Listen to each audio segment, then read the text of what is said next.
Even as the stakes for succeeding in education get higher and higher every year, we're still choosing a mode of teaching that we know only works well for a minority of our children, and it's killing us. It's time to start talking about the most revolutionary option on the table: unleashing our superpower. Nothing, absolutely nothing, approaches the effectiveness of tutoring. It would be really hard to find an educational intervention that has the same rigorous research base and potential to improve student outcomes as tutoring does. Tutoring, lots and lots of tutoring. That is going to put them way, way ahead. I'm Giles Leeper. Welcome to Tutoring the Human Superpower. Using our superpower is, without any doubt, the best way to teach and learn that humans have ever discovered. And the good news is that a lot of us are already using this superpower a lot in society. It's how parents teach values and habits to their kids. It's how folks train to become doctors. We have a growing industry of life coaches and executive coaches, diet coaches, health coaches, therapists, you name it. And they're all about using our superpower. Our superpower is not being ignored. But the bad news is that our superpower is mostly benefiting people who already are surrounded by resources. And when I say resources, I don't only mean money. Yes, money can buy tutoring. And professional academic tutoring alone is a multi-billion-dollar industry. Still, money's not necessarily the most important resource when it comes to tutoring. Time and energy are resources too. Children who are born surrounded by adults and siblings and mentors who have the time and energy to teach them get more tutoring. But even emotional and cognitive resources that people have can play a role here too. There are all kinds of resources out there, and nearly all of them directly or indirectly affect the quality and the amount of tutoring that children receive or don't receive. There have actually been studies showing today that overall tutoring plays an unhelpful role in upward mobility for children born with lower socioeconomic status. Basically, that means that the private nature of tutoring makes it easier for children who are born rich to stay rich, and harder for children who are born poor or working class to ever compete with them and ever rise out of that class. This is not a sustainable way to use our shared superpower. I think we're going to have to make tutoring something that all kids can benefit from. Tutoring should not only depend on the resources we're born into. I think we're going to have to make tutoring communal. Simple, right? Well, there are a few problems. Whenever I talk about this idea of making tutoring communal, I get two big reactions. And the first has to do with money. How would we pay for that? You can hear the full episode on the money concern in episode 5.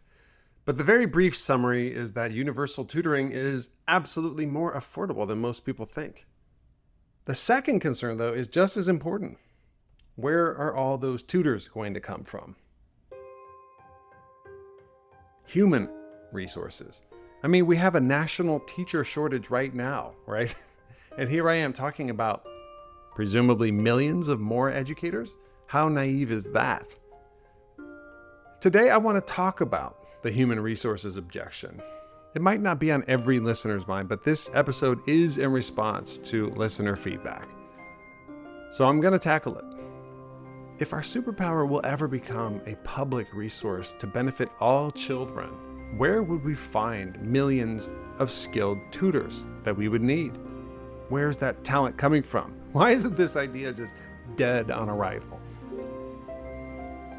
I am very personally aware of this problem. When I was the leader of the Condesi schools, we had a small class size model of, originally 6 students per class. So that meant we had to hire a lot more teachers than other schools our size. Also, in our first years, we were so successful that we expanded rapidly from serving 96 kids in our first year to over 1,200 kids less than a decade later. There were years when we had to hire over 50 teachers in one year. And those HR challenges are how I learned that a lot of people with college degrees and teaching certificates are only semi-literate. I am not criticizing those people. I'm not criticizing any individual teachers, but I am criticizing the system that failed them and then encouraged them to go spend time and money on college, but was unable to get them above the 5th grade reading level. Many college grads have been let down by our school system. It's well known that 1/4 to 1/3 of our college-educated people in America are not proficient in the basics, reading, writing, math. It's also known that many of them go into teaching. Let me be absolutely clear. I believe that tutoring is a human superpower, which means that all or nearly all humans can become highly effective tutors because we're innately wired to teach and learn that way. Those teachers that I'm calling semi-literate, I think that they're brilliant, and I think they could be amazing tutors. However, given the complexity of our society, and given the fact that the complexity is rising, I think we will need both our teachers and our tutors to be better trained and better educated than they are right now. So I know very well that right now we have a serious teacher quality problem and quantity problem, especially if we're talking about finding millions of tutors. If Congress were to declare tutoring is the new normal and mandate that every public school become tutoring based, I think it would be a disaster. And so that's it, right? Case closed. Maybe we can stop talking about unleashing our superpower now and just accept that our superpower will always mostly belong to families with more resources. Shockingly, I'm not ready to accept that. In fact, I think we can get millions of more educators than we have today. And I even think those average tutors will be better educated and better prepared for teaching by far than our average teacher is today. And today I'm going to explain exactly why I think that's possible. The problem with that whole congressional mandate test is that asking whether we could fulfill an act of Congress mandating tutoring is just not the right question to ask. To see what I mean, let's look back at a time when something important and good did happen in public education. 1870, right when the incredible high school movement began. In the year 1870, there were only about 200,000 teachers in America, and most of them did not have a high school degree. Less than 2% of people had completed high school in America at that time, and there were lots of high-paying jobs for those few, so it wasn't possible to require teachers to all have a high school degree, much less a college degree, especially since teaching was not a high-paying position.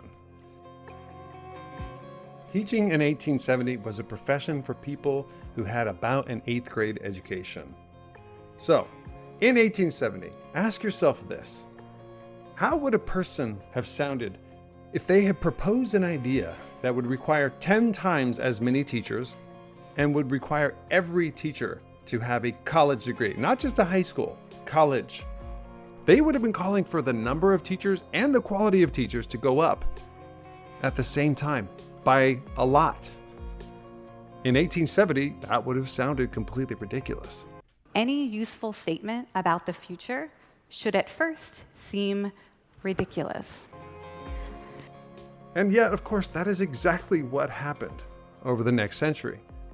Extremely rapid population growth, but also shrinking class sizes, higher attendance rates, and then of course tens of thousands of new public high schools. All of them increased the need for ever more and more teachers. From 1870 to 1970, the number of teachers in America increased tenfold, from 200,000 to over 2 million. At the same time, the quality of those teachers rose too. By 1970, all those 2 million teachers had more than an 8th grade education. In fact, they all had more than a high school degree.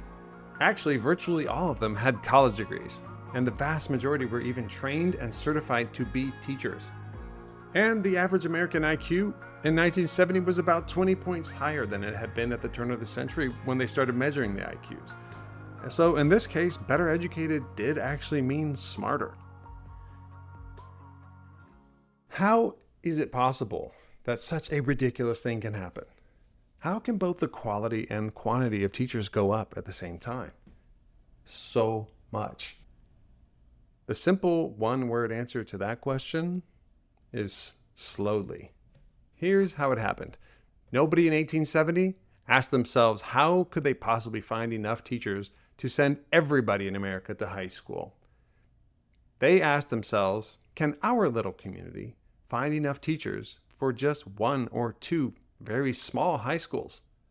And the answer, especially in the towns and the cities, was often yes. In the 1870s, Americans built thousands of new, tiny public high schools, usually less than 50 kids. And that was enough to increase the high school graduation rate up from 1.7% to 5%. It wasn't much, but it was very important. Increasing the high school graduation rate also allowed the college graduation rate to go up too. And as interest in those new public high schools rose gradually and enrollment started to climb, there were 3 times more people with high school degrees. They had laid the groundwork and they were ready to take off. From 1900 to 1930 was the all-time highest pace for starting new high schools. An average of 1 new high school was built each day. The high school graduation rate doubled to 10% pretty quickly. And then college graduation rates too shot up. Now we're talking about millions of new highly educated people. Some of them will become the teachers of the next generation. For about 4 generations in a row, each new generation was significantly more educated than their parents. And this made them able to teach the next generation even better than they had been taught. Increasing both the quantity and the quality of educators is possible when transitioning from one educational reality to a better one. But it's incremental and it's slow. It's cyclical, like a rolling snowball, going down a hill and getting bigger and bigger until it eventually sets off an avalanche, but like a good avalanche. In the year 1870, if Congress had mandated a radical increase in the number of teachers and that all teachers should have a college degree, that would have been impossible. But asking whether a top-down overnight policy is realistic is just the wrong question to ask. The right question would have been, if there was a future version of our society with universal access to high school and where the majority did go to high school, could that society produce enough college-educated teachers to staff all the schools? Because if the answer to that question is yes, then through an incremental virtuous cycle, a society can slowly and gradually increase both the quality and the quantity of teachers at the same time as it transitions to a better system. So what does all this mean about what it would take to unleash our superpower? Well, I think it clarifies the question we need to be asking. We don't need to ask ourselves if we currently have enough people who would make good tutors to make tutoring into an option for all children. The answer to that is simple. We don't.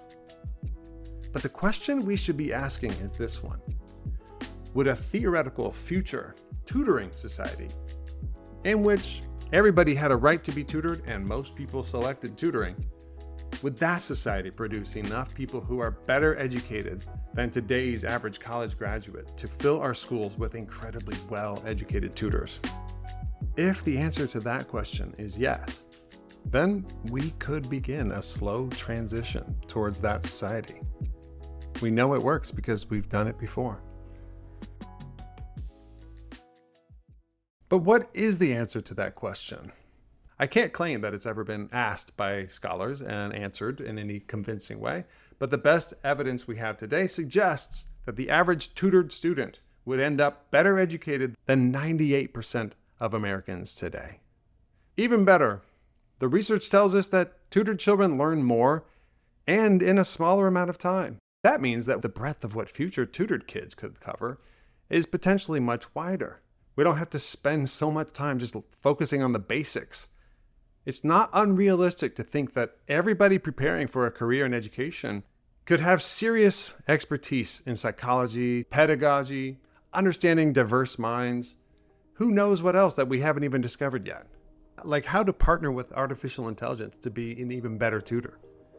They would have the time for that.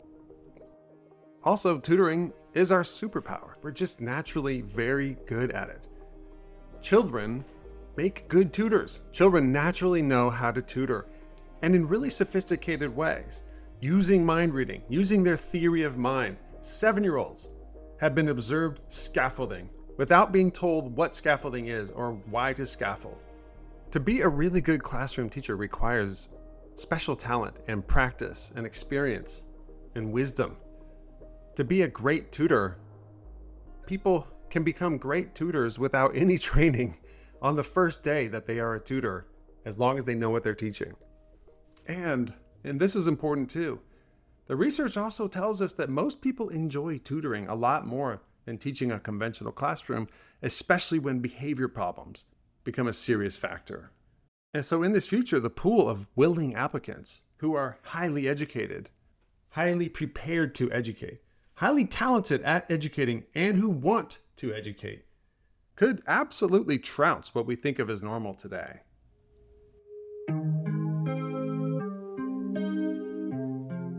So yeah, if there was another snowball effect based on tutoring, a gradual virtuous cycle, it's definitely possible that once again, the average quality of our educators could rise, while the supply of possible educators is also rising dramatically.